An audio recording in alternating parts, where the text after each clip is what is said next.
غزوہ تبوک کے اندر جب آقا علیہ الصلوۃ والسلام نے دیکھا کہ عثمان غنی نے دین اسلام کی اتنی خدمت کی ہے تو آقا علیہ الصلوۃ والسلام نے عثمان غنی کے لیے شان میں وہ الفاظ بیان فرمایا آج کے بعد عثمان جو عمل کرتا پھرے کوئی عمل اسے نقصان نہیں دے گا، جو عمل کرتا پھرے مرضی کا مالک ہے، جو عمل کرتا پھرے اللہ تعالیٰ اسے برے اعمال کی توفیق ہی نہیں دے گا۔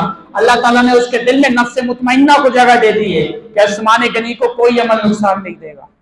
تیسرے خلیفہ ذوالنورین جن کو کہا جاتا ہے، یعنی دو نور والے، وہ دو نور والے کیوں کہتے ہیں؟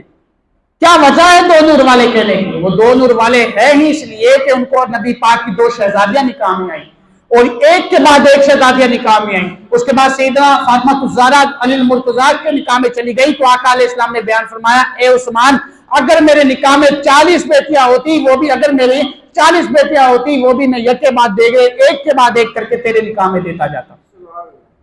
یہ نبی کریم صلی اللہ علیہ وسلم کی محبت ہے سیدنا عثمان غنی سے کہ اتنی حدیثیں حضور صلی اللہ علیہ وسلم نے بیان فرمائی اور عثمان غنی کے بارے میں اتنی حدیثیں آقا علیہ السلام نے شان میں بیان فرمائی، کیوں کہ پتہ تھا بعد میں ایسا گروہ نکلے گا کہ سیدنا عثمان غنی کو برا بھلا کہے گا۔ اب آقا علیہ السلام نے کیا ارشاد فرمایا، حضور کے صحابہ کیا بیان فرماتے ہیں؟ حضرت عبداللہ ابن عمر کی بات سنیں، ہماری بات کی ویلیو نہیں، حضرت عبداللہ ابن عمر یہ حضرت عمر فاروق کے صاحبزادے ہیں، والد بھی صحابی ہیں بیٹے بھی صحابی ہیں۔